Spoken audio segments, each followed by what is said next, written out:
दोस्तों एक सवाल जो मैं आपसे पूछना चाहता हूँ, ये थोड़ा अनकंफर्टेबल हो सकता है। आपकी वेबसाइट गूगल पर नंबर 1 रैंक करती है, सालों से आप एसईओ भी कर रहे हैं, कंटेंट भी अच्छा है, बैकलिंक काफी सॉलिड है, सब ठीक लग रहा है। अब बताओ, जब कोई चैट जीपीटी या परप्लेक्सिटी खोल के एग्जैक्ट वही सवाल करता है जिसका जवाब आपके पेज पर है, तो क्या आपका ब्रांड का नाम आता है या नहीं आता है? मेजोरिटी बिजनेस का आंसर होगा नहीं, और उन्हें पता भी नहीं चल रहा है कि ऐसा उनके साथ में हो रहा है। वो काफी एफर्ट लगाने के बाद भी एआई या अदर टूल्स में फीचर नहीं हो रहे हैं, जो आज भी चल रहा है क्वाइटली आपके बिजनेस के पीछे। और आज हम इसी को कंप्लीटली एक्सपोज करने वाले हैं। कोई फ्लफ नहीं, कोई गेसवर्क नहीं, सिर्फ डेटा, रियलिटी और एक clean action plan. Welcome to AI SEO lab with Nitin. और अगले 10 मिनट में मैं आपको दिखाऊंगा कि एआई विजिबिलिटी एक्चुअल में होता क्या है, लोग कौन से बड़े मिथ में फंस रहे हैं, और आप अपने बिजनेस के लिए क्या कर सकते हैं अभी से ही। तो चलिए दोस्तों शुरू करते हैं।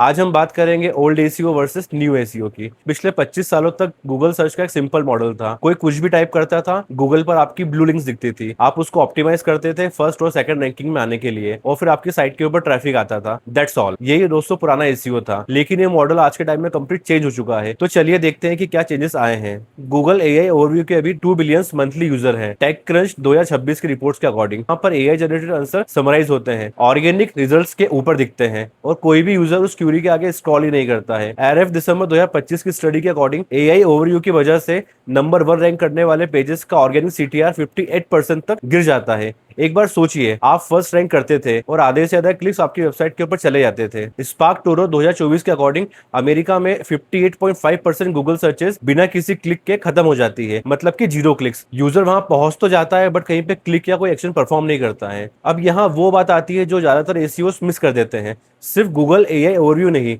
एक बिल्कुल अलग इकोसिस्टम भी ग्रो कर रहा है गूगल के बाहर, जो डायरेक्टली वेबसाइट के ऊपर ट्रैफिक भेज रहा है। Pre visible 2025 AI traffic report के अकॉर्डिंग चैट जीपीटी, परप्लेक्सिटी और को पायलट जैसे एआई प्लेटफॉर्म से ट्रैफिक एक ही साल में 17,000 सेशन से बढ़कर 1,07,000 सेशन तक हो गया है, यानी 52.7% की ग्रोथ है दोस्तों। सिमिलर वेब 2025 की रिपोर्ट के अकॉर्डिंग एआई प्लेटफॉर्म से रेफरल विजिटर ओवरऑल 357% तक ग्रो हुए हैं। एआई सिर्फ एक ट्रैफिक सोर्स नहीं बन गया है, इसका डायमेंशन भी चेंज हो चुका है। तो दो चीजें साइमल्टेनियसली हो रही है। ट्रेडिशनल एसईओ से क्लिक श्रिंक हो रहे हैं और एआई विजिबिलिटी आपके डायरेक्ट आंसर्स का जवाब दे रहा है। और साथ ही एआई प्लेटफॉर्म्स अपना खुद का ट्रैफिक भी उन वेबसाइट को भेज रहे हैं जिन्हें वो ट्रस्ट करते हैं। इस नई दुनिया में विनर्स वो ब्रांड्स नहीं जिन्हें एआई साइट करता है, लूजर्स वो है जो अभी भी सिर्फ ब्लू लिंक्स के लिए ऑप्टिमाइज कर रहे हैं, जिन पे कम से कम लोग क्लिक कर रहे हैं, जिन इसको मैं कहता हूँ एआई विजिबिलिटी गैप। और दोस्तों ये गैप हर महीने बढ़ता ही जा रहा है। यहीं से इस वीडियो का दोस्तों मिड बस्टर वाला हिस्सा स्टार्ट होता है, और मैं आपको 5 सबसे खतरनाक मिथ्स के बारे में बताने वाला हूँ। खतरनाक इसलिए क्योंकि बिजनेसेस आज इन गलत बातों के बेसिस पर रियल डिसीजन ले रहे हैं। मिथ नंबर 1, एसीओ खत्म हो गया है। दोस्तों आजकल हर कोई कह रहा है कि एआई ने एसीओ को मार दिया है, अब गूगल के लिए ऑप्टिमाइज करने की जरूरत नहीं है, बस चैट जीपीटी पर फोकस करो। आपको क्या लगता है ये कितने परसेंट सही बात है? दोस्तों अब रियलिटी की बात करते हैं। एसीओ बिल्कुल खत्म नहीं हुआ है। जी हाँ दोस्तों, अभी एसीओ खत्म नहीं हुआ है, वो इवॉल्व हो रहा है। गूगल अभी भी चैट जीपीटी, जेमिनाई और परप्लेक्सिटी तीनों से मिलाकर 345 गुना ज्यादा ट्रैफिक भेजता है। आरएफ 2026 के मुताबिक अगर आप कल से ट्रेडिशनल एसईओ बंद कर देते हैं तो आप रात भर में अपनी मेजोरिटी ऑर्गेनिक ट्रैफिक को खो दोगे।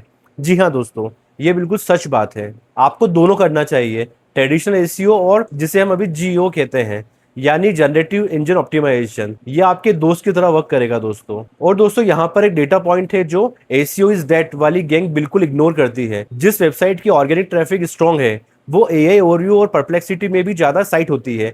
आपकी डोमेन अथॉरिटी अभी भी मायने रखती है, कंटेंट क्वालिटी अभी भी मायने रखता है। गेम एक्सपांड हुआ है, रिप्लेस बिल्कुल भी नहीं हुआ है दोस्तों। मिथ नंबर 2, नंबर 1 रैंक मतलब सेफ होना। जब तक मैं गूगल पर नंबर 1 हूँ, एआई ओवरव्यू मुझे पहले साइट करेगा, ऐसा आप सब लोग मानते होंगे दोस्तों। बट इसकी रियलिटी ये है दोस्तों, नंबर 1 पर रैंक करना एआई ओवरव्यू में इंक्लूड होने की गारंटी नहीं है। ट्रेडिशनल टॉप 10 रैंकिंग्स और एआई ओवरव्यू सोर्सेस के बीच में साइटेशन ओवरलैप मिड 2025 में 76% था, जो कि अर्ली 2026 में गिर के 70 to 54% तक आ गया है। गूगल का एआई मोड एक ही क्यूरी के लिए 91% टाइम डिफरेंट यूआरएल रिटर्न करता है। ये डेटा दोस्तों सर्च इंजन जनरल पर एग्जिस्ट करता है, आप जाके वहां पढ़ सकते हैं। अब दोस्तों सोचो इसका मतलब क्या है। आप नंबर 1 पर रैंक कर रहे हो और एआई ओवरव्यू आपका कंप्यूटर को साइट कर रहा है जो नंबर 8 पर रैंक करता था पहले।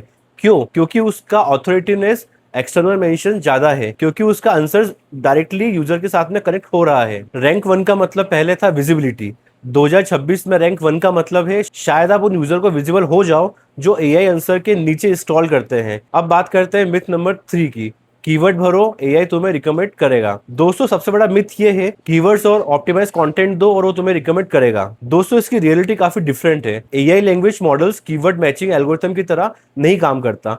वो ट्रस्ट, ऑथोरिटी और पूरा इंटरनेट के अक्रॉस साइटेशन पैटर्न को एवेल्युएट करता है। प्रिंसटन, जॉर्जिया टेक और आईआईटी दिल्ली के रिसर्चर्स के जियो का एकेडमिक पेपर 2024 कहता है एआई साइटेशंस के लिए सबसे इफेक्टिव सिग्नल्स है direct answer, structure, specific numeric data, authoritative external citations और ओरिजिनल एक्सपर्टीज। कीवर्ड डेंसिटी को एसेंशियल इरिलेवेंट करता है। दोस्तों यहाँ पर वो रियल बिजनेस प्रॉब्लम है जो क्रिएट करता है। मैं ऐसी कंपनीज को देखता हूँ जो महीने के लाखों रुपए कीवर्ड स्टफ कंटेंट पर खर्च करते हैं। गूगल में ठीक रैंक करता है लेकिन इकोसिस्टम में नहीं, क्योंकि एआई आपका एसईओ ब्लॉग नहीं पढ़ना चाहता। वो एक क्लीन, स्पेसिफिक, ट्रस्टवर्दी आंसर को एक्सट्रैक्ट करना चाहता है। दोस्तों सबसे बड़ा शिफ्ट यही है, आपको एल्गोरिथम के लिए लिखना बंद करना होगा और अथॉरिटी के लिए लिखो। अगर एआई एक सेंटेंस में आपकी वैल्यू प्रिपोजिशन समराइज नहीं कर सकता तो वो आपको रिकमेंड नहीं करेगा। अब बात करते हैं मिथ नंबर 4 की। अगर अभी भी आप सोच रहे हो कि एआई ट्रैफिक बहुत छोटा है तो दोस्तों आप गलत सोच रहे हो। दोस्तों यहाँ पे काफी लोग सोचते हैं कि 1% एआई प्लेटफॉर्म से ही ट्रैफिक आता है और ये बहुत बड़ी दोस्तों राउंडिंग एरर है जिसे आप 2027 में देख सकते हैं। दोस्तों अगर रियलिटी की बात करें तो ये अभी एक बिजनेस के लिए सबसे महंगी गलती हो सकती है। अकेले चैट जीपीटी से 400 मिलियन से ज्यादा वीकली एक्टिव यूजर्स हैं। परप्लेक्सिटी पे 500 मिलियन से ज्यादा क्यूरीज हर मंथ प्रोसेस होती है। मैकेंसी 2025 रिसर्च के अकॉर्डिंग 44% कंज्यूमर्स अब एआई को परचेसिंग डिसीजन के लिए प्राइमरी इंफॉर्मेशन सोर्स मानने लगे हैं। और दोस्तों B2B के अंदर तो ये फिगर काफी ज्यादा इंक्रीज हो चुका है और काफी लोग यहाँ पे जनरेटिव एआई को यूज करना स्टार्ट कर चुके हैं ऑलरेडी, ताकि उनका डिसीजन और ज्यादा कंसाइज और रिजल्ट ओरिएंटेड बन सके। ट्रेडिशनल सर्च इंजन वॉल्यूम 2026 के एंड तक 25% गिरेगा, क्योंकि यूजर्स एआई पावर्ड टूल्स की तरफ माइग्रेट होना स्टार्ट कर चुके हैं। एआई प्लेटफॉर्म एक्सपेक्टेड है कि 3 सालों में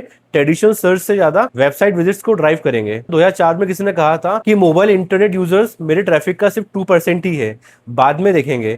हम जानते हैं कि वो स्टोरी कैसे खत्म हुई। जो बिजनेसेस ने इंतजार किया उन्होंने भारी कीमत चुकानी पड़ी।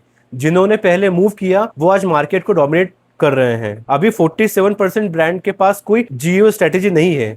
ये आपका कॉम्पिटिटिव अपॉर्चुनिटी है दोस्तों, ये विंडो हमेशा के लिए नहीं खुलेगी। अब दोस्तों बात करते हैं मिथ नंबर 5 की। जीईओ बस थोड़ा ही कंटेंट ट्विक है। इसके पीछे मिथ है दोस्तों, जनरेटिव इंजन ऑप्टिमाइजेशन का मतलब कुछ अलग पोस्ट को रिराइट करना नहीं है। और दोस्तों ये सिर्फ एक बार का काम भी नहीं है। इसके पीछे रियलिटी क्या है? जीईओ एक कॉन्टिन्यूअस क्रॉस फंक्शनल डिसिप्लिन है। ये content marketing, SEO, digital PR और टेक्निकल इंफ्रास्ट्रक्चर इंटरसेक्शंस पर काम करता है। दोस्तों एआई इंजन्स रिसेंसी को बहुत ज्यादा वेट देते हैं। 2024 का गाइड जो अपडेट नहीं हुआ है दोस्तों, वो सेम टॉपिक पर 2026 के आर्टिकल्स में पीछे रह जाते हैं। मेजरमेंट कंप्लीटली अलग है। यहाँ पर आपका गूगल एनालिटिक्स आपको एआई साइटेशन फ्रीक्वेंसी या चैट जीपीटी, परप्लेक्सिटी में आपका शेयर वॉइस बिल्कुल नहीं बताता। बड़ी बड़ी कंपनीज, एंटरप्राइज ब्रांड्स, उनके पास ऑलरेडी डेडिकेटेड जीओ इनिशिएटिव्स है और ज्यादातर छोटे और मीडियम साइज बिजनेस ने अभी इसकी शुरुआत नहीं की है। और दोस्तों यही बहुत बड़ा गैप है और इस गैप को क्लोज करना, ये वीडियो एग्जैक्टली उसी बारे में है। अब आप एक्चुअल प्रॉब्लम समझ गए हैं और मिथ भी समझ गए हैं। अब मैं आपको एक्चुअल फ्रेमवर्क दूंगा। मैं इसको कहता हूँ 3 लेयर एआई विजिबिलिटी स्टैक, जो मैं मेरे क्लाइंट्स के लिए बिल्ड करता हूँ और ये 100% काम भी करता है। लेयर नंबर 1 पर आता है अपने कंटेंट को साइटेबल बनाओ और अपने स्ट्रक्चर को साइटेबल बनाओ। एआई सिस्टम्स इंफॉर्मेशन को एक्सट्रैक्ट करते हैं, वो स्पेसिफिक इंफॉर्मेशन ढूंढते हैं और डेटा को पुल करते हैं जो एआई में आपको रेफरेंस दे सके। दोस्तों इसी को हम स्ट्रक्चर डेटा कहते हैं। दोस्तों आप सीधे आंसर ब्लॉक लिखना शुरू करो। आपके कंटेंट का हर मेजर सेक्शन की शुरुआत सवालों से होना चाहिए और 1-2 सेंटेंस में उसका जवाब होना चाहिए जो एड्रेस करे कि आपने जो लिखा हुआ है उसका आंसर कितना आप प्रॉपर्ली एक्सप्लेन कर पा रहे हैं। स्पेसिफिक न्यूमेरिकल डेटा यूज करो। हम बिजनेस को ग्रो करने में हेल्प करते हैं, जिसे वेग इन्फॉर्मेशन आपको नहीं देना है। एआई के लिए वो इनविजिबल है। हमारे क्लाइंट 90 दिन में एवरेज 34% से ज्यादा क्वालिफाइड लीड देखते हैं, जिसे क्लेम में कंटेंट को साइटेबल बनाता है। डेटा एआई की करेंसी है दोस्तों। स्कीमा मार्कअप स्ट्रक्चर करो। JSON LD structure data AI system को आपके प्रोडक्ट, सर्विस, रिव्यू और एफएक्यू के बारे में एक्सप्लिसिट कॉन्टेक्स्ट देता है। अगर आप ये यूज नहीं कर रहे हो तो आप इसेंशियली एआई से इंफॉर्मेशन प्लान साइट में छुपा रहे हो।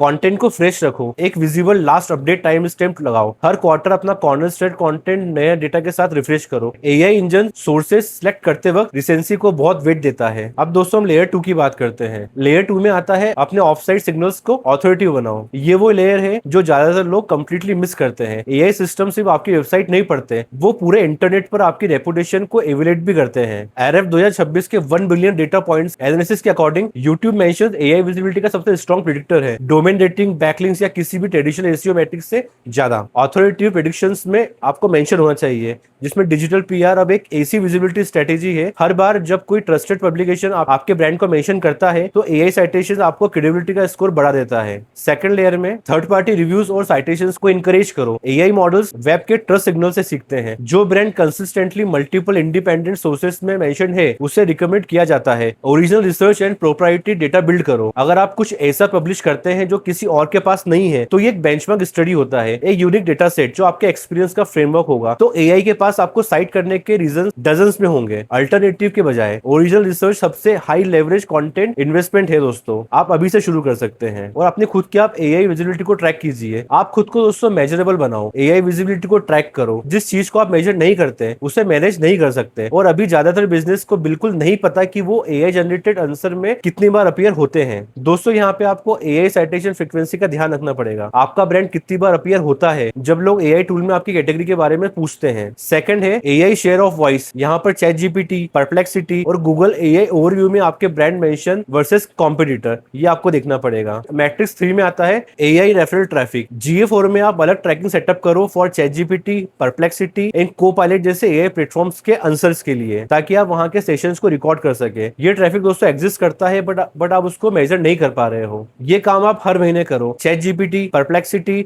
और गूगल एआई ओवरव्यू में जाकर एक साथ चेक कीजिए और सवाल पूछिए जो आपका आइडियल कस्टमर पूछना चाहता है। अब देखिए आपकी सर्विस वहां पे साइट हो रही है या नहीं हो रही है, और अगर नहीं हो रही है तो ये आपका सबसे बड़ा गैप है दोस्तों। आप इसको अभी जाकर फिक्स कीजिए। अब दोस्तों बात करते हैं रियल वर्ल्ड बिजनेस प्रॉब्लम के बारे में। अभी के लिए क्योंकि आपने गूगल के लिए ऑप्टिमाइज किया है, एआई के लिए नहीं, और आपको कभी पता भी नहीं चलता कि आपने कितनी बड़ी अपॉर्चुनिटी मिस कर दी है। और हर इंडस्ट्री में यही हो रहा है। वो अपने कैटेगरी में साइट हो रहे हैं या नहीं हो रहे हैं उन्हें बिल्कुल नहीं पता। अगर कोई आपकी कैटेगरी के बारे में एआई से पूछ सकता है तो दोस्तों आपको डेफिनेटली एआई विजिबिलिटी चाहिए ही चाहिए। दोस्तों इसका सॉल्यूशन है वो 3 लेयर स्टैक जो मैंने अभी वॉक थ्रू किया है। कंटेंट एक्सट्रैक्शन के लिए स्ट्रक्चर बनाओ, वेबसाइट के बाहर ऑथोरिटेटिव मेंशंस करो और अपने एआई साइटेशंस को हर मंथ मेजर करो with the help of GA4 और अदर थर्ड पार्टी टूल्स। दोस्तों 64% कंज्यूमर्स कहते हैं कि वो एआई के रिकमेंड किए हुए प्रोडक्ट्स को खरीद सकते हैं। ये नंबर सिर्फ एक डायरेक्शन में नहीं जाएगा। अब सवाल ये है कि आपका ब्रांड उस रिकमेंडेशन में होगा या नहीं। ट्रेडिशनल एसईओ ने आपको विजिबल बनाया, जीईओ आपको ट्रस्टवर्दी बनाता है कि आप आंसर में बने रहो, और 2026 में आंसर में आना ही सब कुछ होता है दोस्तों अगला वीडियो देखने से पहले आप चैट जीपीटी ओपन करो और वो सवाल टाइप करो जो आपका आइडियल कस्टमर पूछता है गूगल पर जाकर। देखना आपका ब्रांड वहां पे विजिबल होता है या नहीं होता है। और दोस्तों यही सबसे बड़ा पेन पॉइंट है। दोस्तों नेक्स्ट वीडियो में हम एग्जैक्टली डीप डाइव करेंगे कि एआई साइटेशंस के लिए आप कंटेंट कैसे स्ट्रक्चर करें, real before and after example के साथ में। दोस्तों अगर आपको मेरा वीडियो अच्छा लगा हो तो प्लीज लाइक करो, कमेंट करो और सब्सक्राइब करो। I need your support.